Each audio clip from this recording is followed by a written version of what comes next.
guys, welcome back to the podcast, episode 12. Man, for years I was a self-proclaimed meathead. I worked out at Gold's Gym in Venice, and I lifted absurd amounts of heavy weights. I was benching 110, 120 pound dumbbells and throwing them back on the floor full meathead style. It was super fun and invigorating, but along with that came the consequences. I had neck and shoulder and back pain for years. I'd go to the chiropractor trying to fix that. None of it ultimately worked. But until recently, when I did my first 8-hour myofascial release session with my guest today, Meki Blackwell. She's a myofascial specialist. And what it revealed to me was a deeper perspective of how the body's connective tissues work. I mean, way beyond what we understand as rolling out or, foam rollers, which is myofascial release. I think a lot of us, especially me, I was not taught how to stand. I wasn't taught how to walk or how to move. One of the things she told me I was curling my toes when I was working out or lifting heavy weights, and that caused a lot of calf problems. So that was an easy fix. I just stopped curling my toes. But, because we're not taught these things, like how to walk and how to stand, I found that, at least for me, it led to a lot of pain and probably premature aging. So join me today for an interesting dive into what it means to understand the body from a mechanistic and holistic functioning perspective on movement. All right. Thanks, guys. Thanks for listening.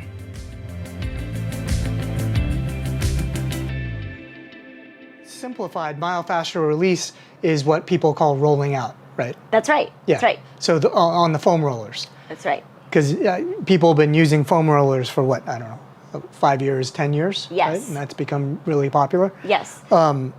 So is that what you do, like that sort of thing, or is it different? That's right. Yes. A more detailed version. So going back to the metaphor, flossing your teeth and, using little dental tools at home, that would be akin to foam rolling on your own. And then seeing me would be akin to seeing a dental hygienist. Okay. So now I'm starting to wonder, or I bet other people are starting to wonder, we've made it this long. Yes. Without getting myofascial treatments. Yes. Right? Yes. Why now? Or, why should we start doing it now?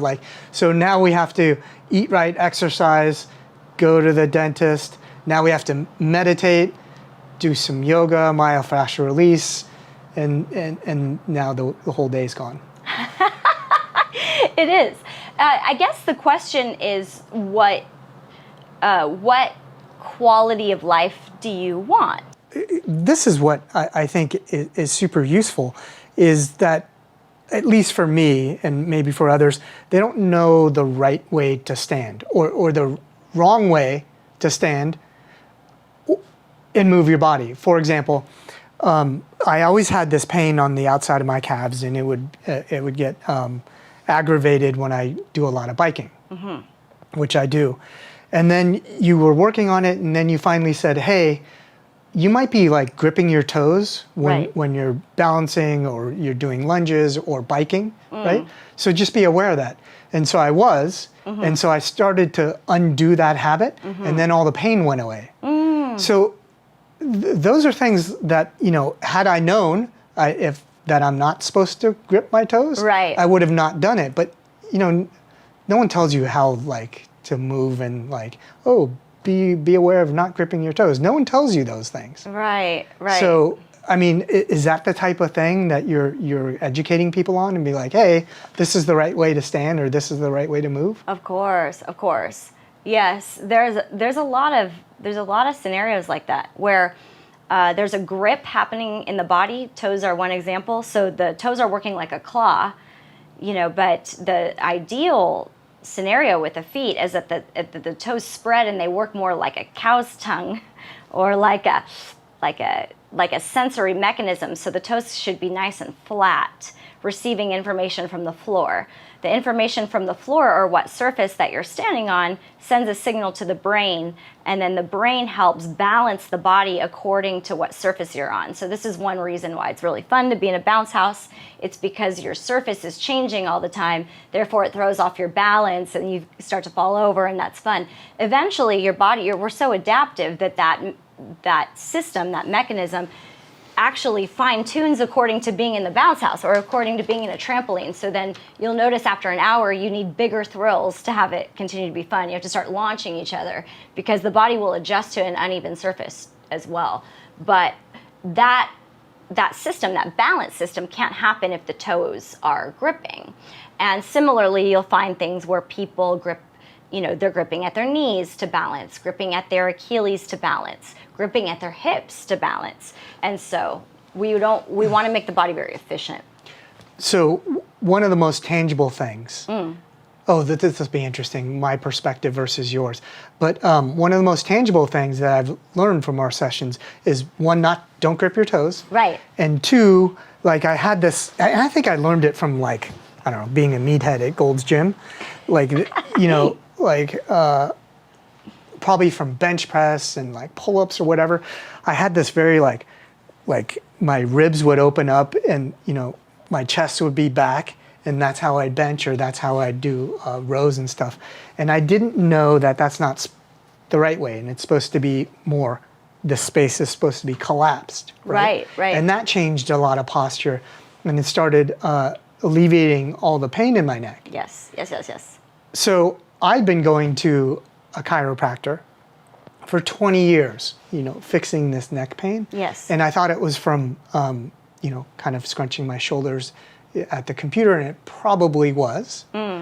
But until I started changing that posture, all that neck pain would come back, and I just have to go back to the chiropractor and go back. Yes. So for me, what our sessions really help do is get to the root cause. Yes. Right? Instead of continuing to get massages to fix my calf and to fix my neck, I just started changing my posture or not gripping my toes. Right.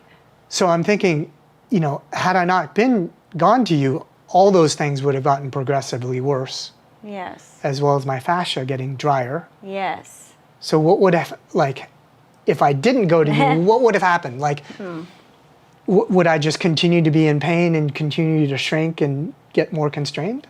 Well, I hope, I do think there's a lot of good eyes out there. There's really good physical therapists. There's really good chiropractors, and there's a lot of good practitioners that do look globally. So if someone comes to you with neck pain, are you watching them walk? Are you looking at how they're distributing weight on their feet, looking to the knees, to the hips, to the ribs, to the shoulders, to the head? Because it's a global system. So the reason someone's having neck pain might be at the neck, but the causation might be down at the left calf, right? So we want to look at the whole system. I know there's a lot of people that do it, so hopefully you would have found somebody else with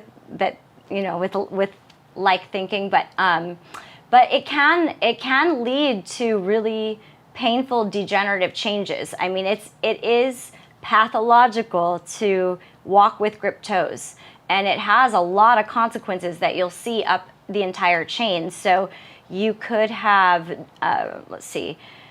some that I've seen are really bad Achilles tendonitis. Definitely the over recruitment of the glutes, that can lead to a bunch of problems through the SI joint, which is the low back, leading to low back pain. It can lead to it basically takes your whole balance system, the innate balance system in your body, and throws it off of its natural course. So gripping your toes are the equivalent to using a kickstand on a bike. So rather than the bike balancing on two wheels, now it's using a kickstand. And so you're riding along with the kickstand dragging and relying on that kickstand to balance. And so that's, of course, going to break down a lot of things in the body. So I think that you would have, had you not seen anyone, it would have led to some injuries that would have had, some consequences an inability to move and chronic pain So at the least. I'd be more like a typical 49-year-old, right? Yes, instead of a youthful, young, happy. So like, I mean, maybe that's one of the reasons I'm able to do the things I'm able to do. Like I'm doing 4, 5, 6 workouts a week, plus mountain biking once or twice a week, plus martial arts and all that stuff. And I don't get sore, nor does my body get fatigued. Yes. Is that because, things are just not impeded? I think fascia is a huge component for that. Of course, I think it's huge. I think it's also a big missing link as far as PR and as far as people know the knowledge, the general knowledge about the body and longevity and getting sore and prevention. And I think that it's a huge missing link. However, I just want to say that you infrared sauna, you eat healthy, you diversify your diet, you hydrate, you're really good about not having too much electromagnetic frequency in your house. There's a lot of things, there's a lot of factors that contribute to the fact that you're operating probably more like a 30-year-old at, age 40, how old are you? 49. 49. 49. Mm-hmm. Okay, so you had mentioned intelligence of the fascia. Yes. That's super interesting. Can you tell us about that? Yes. So I'm going to go out on a limb here because this isn't entirely proven. But I think that we're going to find as we, the study of consciousness is really interesting. Right. And we're trying to figure it out, and neuroscientists are trying to figure out, where is consciousness? Where is it stored? Where is it located? Can we harness it? Those sorts of things. And does it have implications for machine learning and robots? And one thing that's really interesting is that when neuroscientists reduce this to studying the brain and trying to find where consciousness occurs only in the brain, we fail to realize or recognize that, let's say a person is in a car accident and they get their right limb, a right limb, an arm or a leg completely cut off. Well, then their ability to locate themselves in space, their spatial orientation or their proprioception becomes less accurate or it becomes impaired.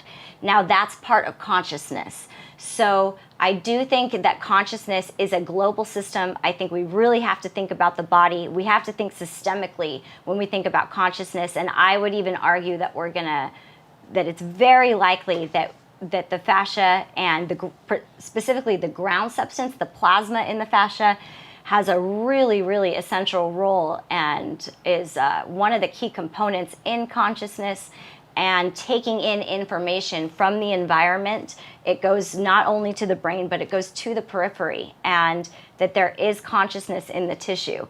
And we can receive signals from it, something like a gut instinct. Oh, I just had it just came into my gut, or I got tingles in my hands, or, I watched my bride walk down the aisle, I got weak in my knees. That there's information that comes into the body from global systems, and I think the plasma component of the fascia is key.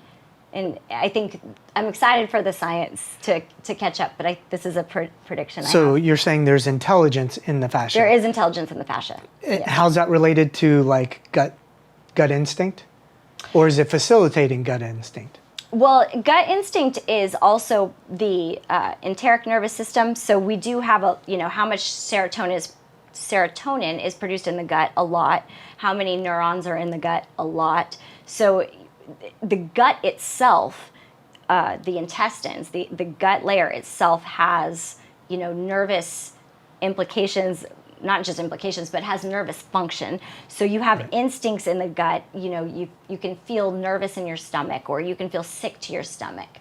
But you'll also hear people say, my heart was in my throat, something like that. Or when I was about to cry, my throat constricted, right?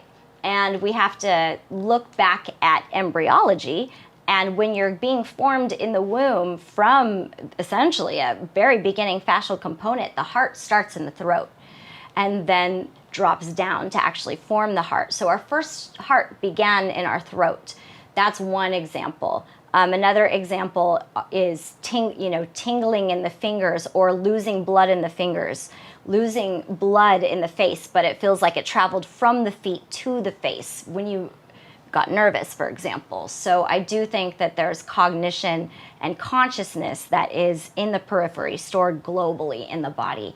So the science needs to catch up a little bit. We know that there's Golgi tendon organs and proprioceptive properties, that locating ourselves in space, interoceptive properties, also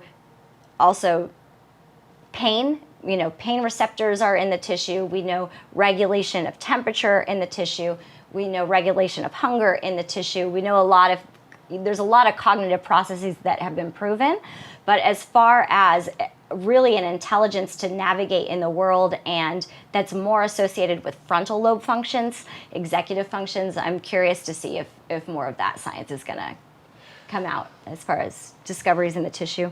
So are you saying that if we get more in touch with and have a better functioning fascia, we have access to different types of intelligence? I believe that, yes. Okay. That's a big statement. I know that's a big statement. I know mechanistically we don't have an answer for it yet, but we also know that there is conscious, and we don't know the substrate. So it's plausible. And of course, I love the fascia, and I've seen really big cognitive changes happen with clients as a result of taking care of their fascia.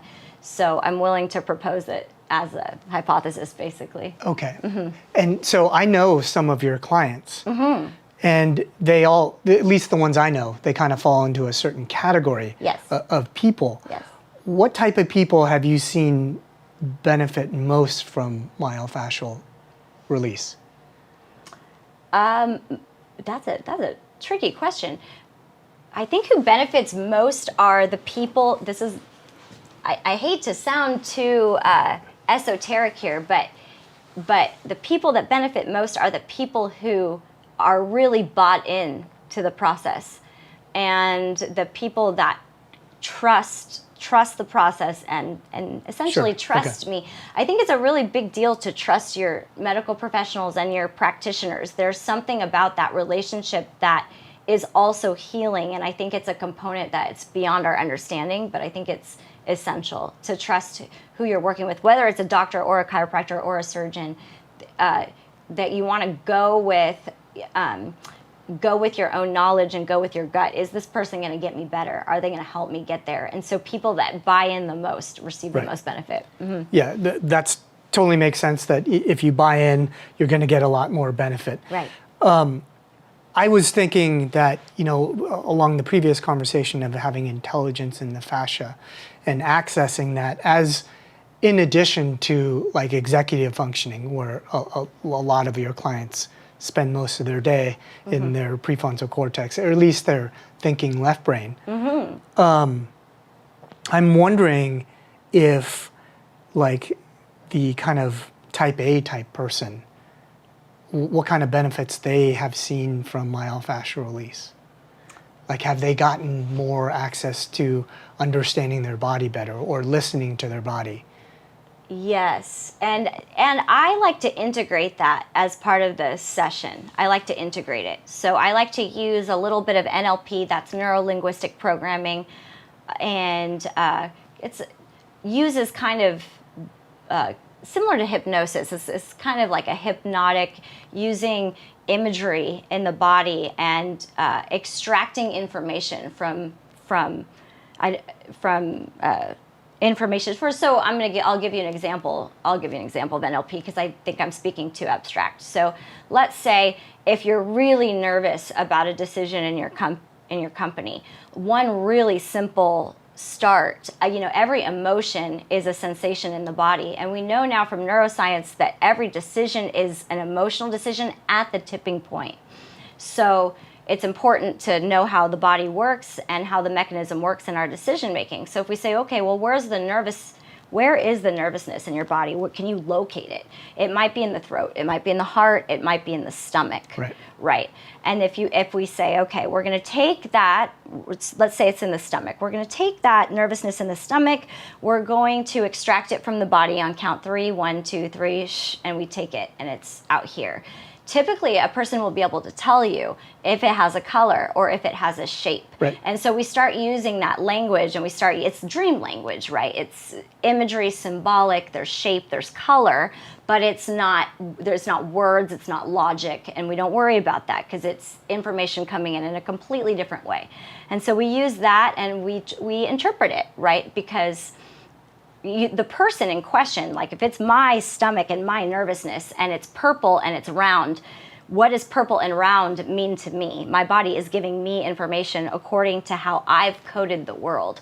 So it often has really, really great information, and we use that in the session to help a person with decision making or to help a person. It's similar to maybe your dreams might have answers to really complex questions that you can't arrive at through overthinking logical thinking. It has to come a different way. You help those people access that intuition. Yes, I love doing that. Yes.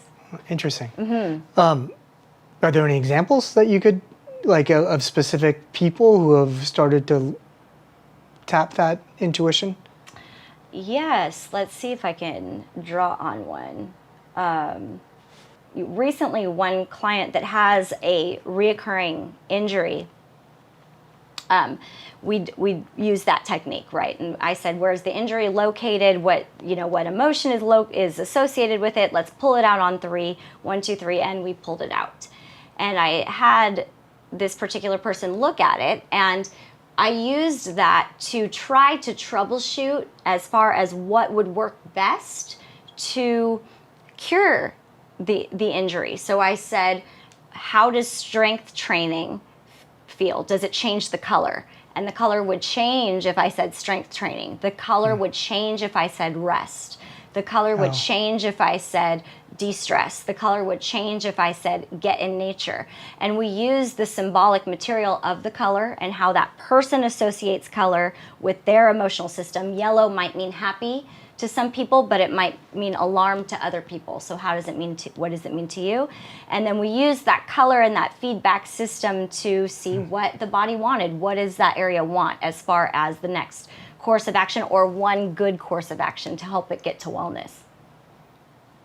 It is a bit esoteric, but if you're willing, it's we're learning very quickly that with machine learning and robots and the ability to manufacture outside of the human being repetitive tasks that are highly skilled with robots, we have to look at other forms of cognition to stay relevant and to stay interesting and to stay original. So I know this might be expansive and a little out there for some people, but I just want to suggest that the mind is really, really remarkable. And if we're willing as Westerners to not reduce it just to language or to logic only, to derive conclusions that right. It's got a lot there. That's what I was thinking. When we talked before about those two people, one was a female and the other was a male, and they're both like hard driving. What'd you call them? Type A people. Pitta and Katha and fire. Yeah, right? We're using Ayurvedic language now, right. which is similar to Chinese medicine. So it's, the Chinese they cede very different linguistic territory when it comes to acupuncture, right? They'll say there's too much fire in the organ, there's not enough water, there's not enough metal. They use a balance of elements. Now, this isn't to say that, they're using poetic, metaphoric language to describe biological processes. So we just have to be willing to convert the language to say that it might be very relevant and very explainable mechanistically, but we have to do a little translating. Right. So these two are like hard driving, like type A type people. Right. And you had told me that through myofascial release, they got more access to their heart. Yeah. Where they were beginning to open. Yes. Instead of kind of like all this logical thinking. Yes. During the day, they started listening to their heart and their gut. So getting more intuition and getting in touch with what they really want instead what they think they want. That's right. Right. Yes. I love the heart. The heart feelings and the heart are very undermined culturally, but the gut instinct and the brain, they'll tell you, this is the best course of action, this is who to hire, this is where we go, this is what we do next. But the heart will tell you, should I do that? is that good for me? Do I want it? Do I want to go that direction? Do I feel like that is consistent with what I want to see happen in the world? Because it helps you orient your objectives to you and your desires and your individual, basically what you have to offer the world as an individual uniquely. Is it consistent? That's what the heart will tell you. So it's important information, but it's it's unfortunate because we look at feelings and we just think, they're to be overridden, and the more we can override them, the smarter we are. Right, Sometimes, yeah. Can we look at your Instagram and see some of like what we've been talking about? Sure. I'm sure you have like before and after pictures or something like that. I do.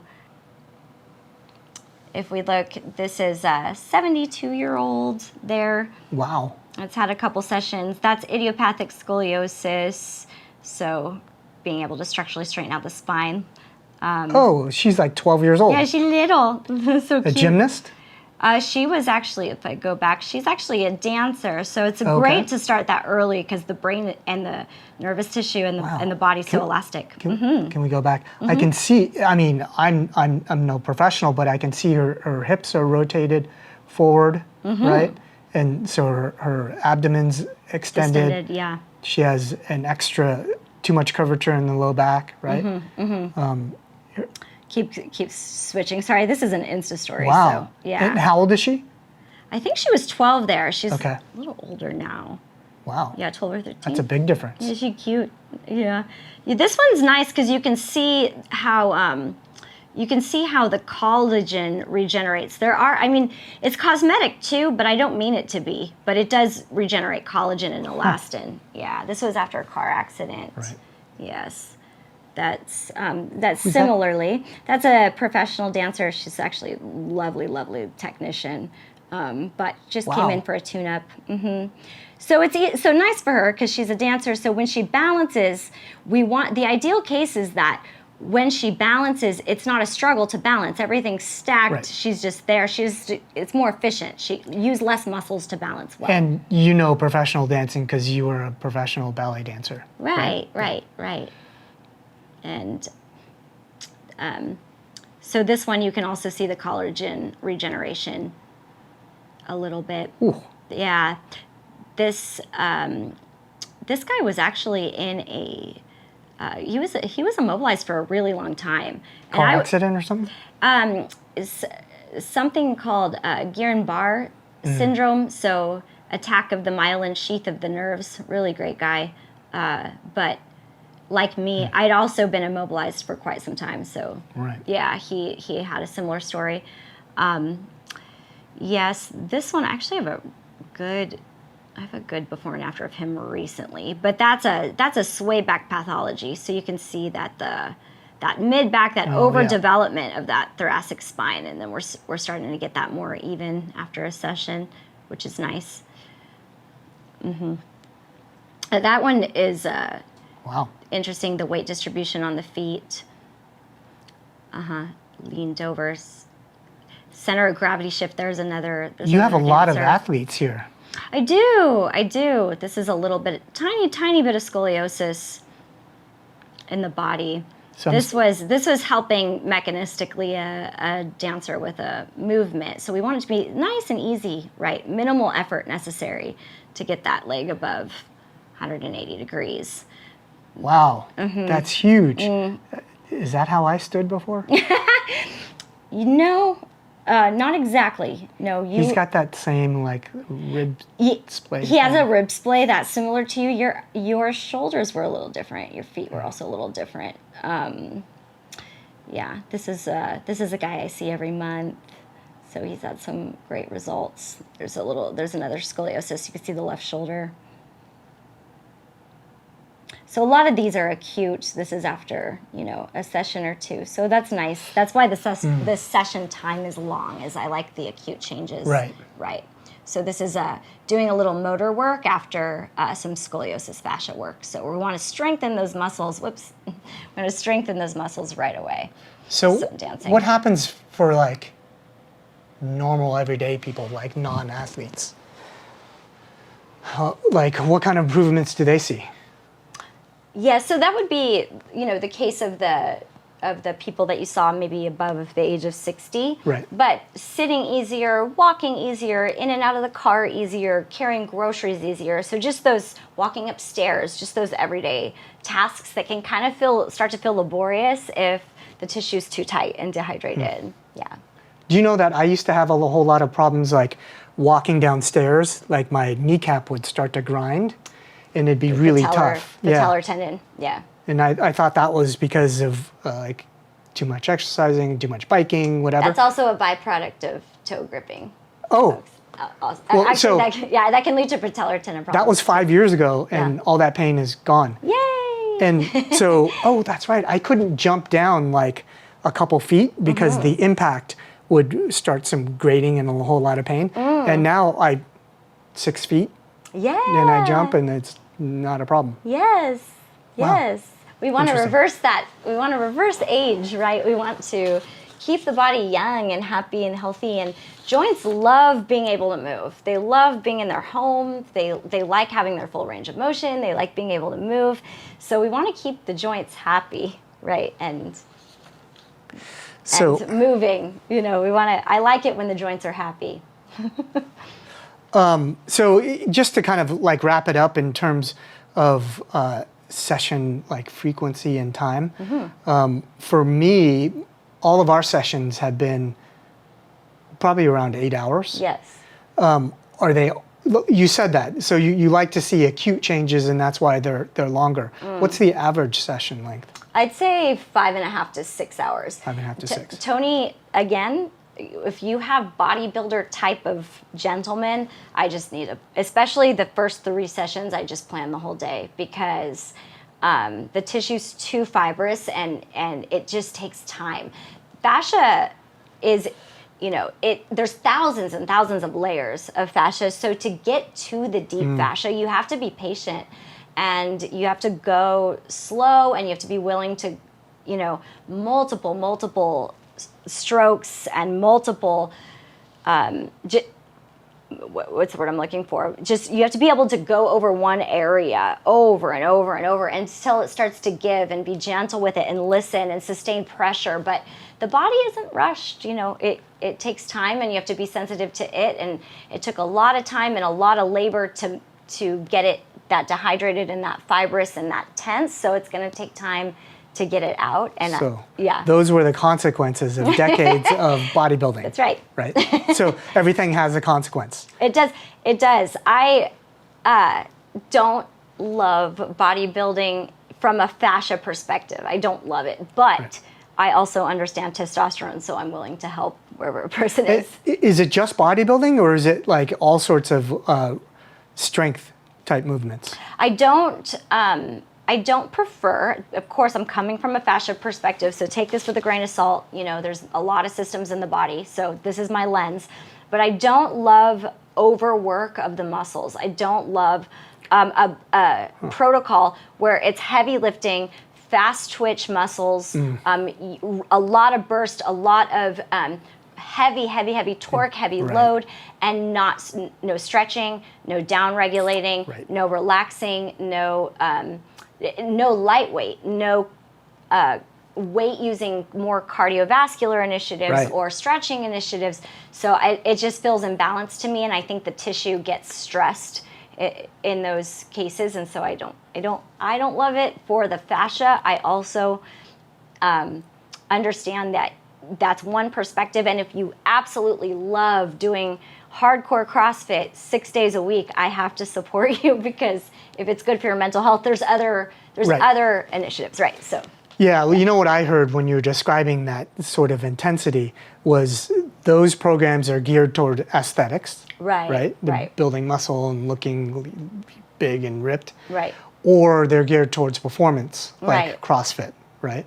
And so what I'm hearing is because they're optimized for either aesthetics or performance, there's no downtime, there's no stretching, because that's not the goal, right? They're optimized for other goals. But in the literature, even if you look at Olympic athletes, rest is much, much, much more valued now than it was even a decade ago. So we're catching up. Oh, so that's a nice way to reframe this, right? Mm-hmm. So I think in neuroscience, people are starting to wake up to, hey, you just can't crank all the time. Mm-hmm. You can't crank for 4 months and then take a 2-week vacation and think that you've undone all that stress and intensity. Right. Similarly with the body, you can't just do CrossFit 5 days a week and stretch a little bit and think that you're optimized for longevity. You're not. Right. So this is part of the recovery routine. Right. Exactly. I mean, even if we move to, if you're willing to go there, a spiritual principle, like, I come from the Christian tradition. So in Genesis, God rested on the seventh day. So You're God. Yes, rested on the seventh day. So if there's, and I think it's in other scriptures as well, if rest was needed divinely, cyclically, 7 days, then maybe we could use a little bit of it. Maybe the land could use a little bit of it. The tissue, the body, the organization, the company, the culture, the country, all of the things that maybe we would see more productivity with regular rest and if the permission to do that. Right. Mm-hmm. So another way to look at it, at myofascial release, is intentional recuperation. That's right. That's right. Very cool. Yes. Very cool. I love it. Well, maybe that's a good place to wrap. Thank you very much for coming. Yes. Oh my gosh, Tony. Thank you for having me. Yeah, and I look forward to you making me taller. Can you do that? Yeah, we're gonna make you 2-3 inches taller. I have a plan for Tony. We're gonna make him into a superhero. So just stay tuned. All right. Thanks.